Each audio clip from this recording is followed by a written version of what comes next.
Velkommen til How to Do. Nu vil jeg vise, hvordan man skifter et banner ud i en roll-up. Man kan jo starte med at åbne.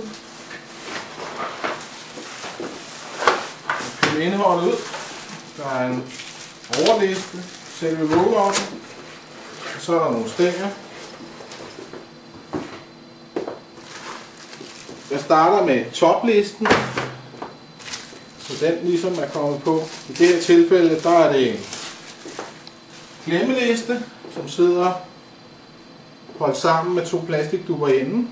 Den piller man bare af, og den er så til at åbne. Bag på den her liste, der står også insert, og det er fordi, at den skal i den her vej fra, så den bliver klemt omkring sig.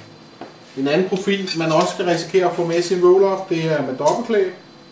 Og der skal den klistres, sådan så at man sætter banneren fast med kanten.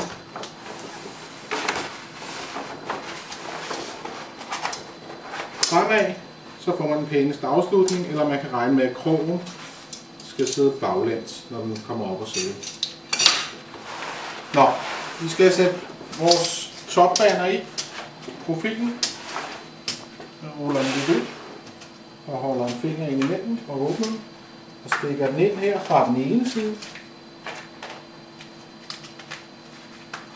Så er det om at få den passet på, så den sidder fast. Lige tjek fra siden, når man er ordentligt inde i profilerne. Så var der, og så lukker man den. Og det er bare at klemme den godt sammen. Husk at sætte endestykkerne i igen, fordi det er det, der samler profilen. Man skal lige finde hakkerne, og så trykker man dem ind. Man sætter den anden fast hernede, og den trykker jeg selvfølgelig også ind. Sådan. Så er det bundstykket, der skal på. Og her sidder tapen på forkanten. Man kan jo se, der sidder dobbeltklæber hele vejen langs den her. Man ruller bare dispenseren og lægger den ud på bordet. Sørg for, at den ikke kan trække sig så meget tilbage igen. Så den ligger fladt og lige. Og tager sit banner og putter det ned til. Og passer det til, så det dækker tapestykket hele vejen hen. Så ruller man banneren tilbage. Og åbner sin tape, tager sit banner og ruller det ned til, og så ligger det jo at fiksere. Så er det på. Så skal man lige huske med dem her, at man lige får tapet den over kanten her også. Men det står alt sammen forrest lige i bunden her som en beskrivelse, så den kan man jo lige give sig den ulejlighed og læse. Så rejser jeg den op og drejer foden ud. Mit banner skal nu ned i. Så vender vi banneret op. Jeg drejer lige en fod, så er der lidt stabilitet i selve holderen.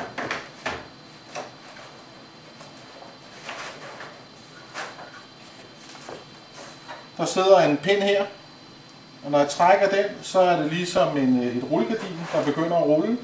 Så det man lige skal huske, det er at stramme banneret op og holde på det, så det ikke lige pludselig bare løber ned i og ødelægger bannerets kanter. Nu trækker jeg splitten, sådan der. Holder stadig fast i banneret. Og der kan man se, der er god kraft i. Så det er bare at lade den køre, stille og roligt. Hold fast i siden. Jeg tror, jeg skal tænde mig med papir.